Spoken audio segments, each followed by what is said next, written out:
Hi everybody, it's Kelly with talking about trees again, and today we're going to be talking about the gold rain tree.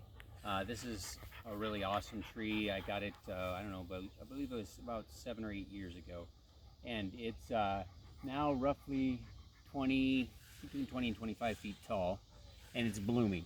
And as you can see, this time of year, blooming in July is kind of a weird thing for trees, but it actually this is the time of year that it's supposed to bloom, and it's got blooms and seed pods on it right now. As you can see, there's kind of fading out on the blooms and starting to get seed pods, but they're really neat.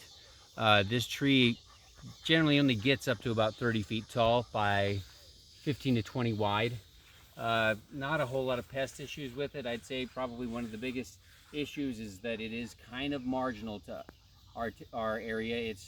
I wouldn't say it's any more marginal than, say, a Japanese maple or something on that order, but it takes just the right kind of soil and area for it to do well. And obviously, as you can see, we've got the right spot for it. Now, this is sitting right out in the open, um, and kind of, I mean, really doesn't have a whole lot of protection from the wind and things like that, and it's always done fine.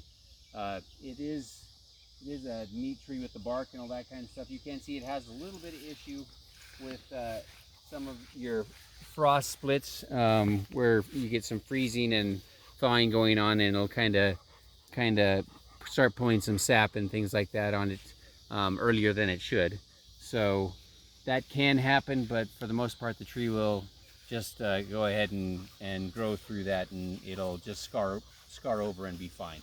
Uh, Again, it's a great tree, gold rain tree. I think it's originated, I believe in Asia is where it actually came from originally, but it's one of my favorite smaller trees, especially because it is a good focal tree, but it still can give you a little bit of shade because it does get up, like I said, around 30 feet tall. So good tree. We have quite a few of them at Ted's. Actually, I think we've got 4 of them, different sizes and stuff. So if you're interested, it is a good tree, and I think more people should be trying to plant them because they are unique, and you can have something different in your yard compared to what most people have. So give it a shot if you want one. So come see us. Thanks.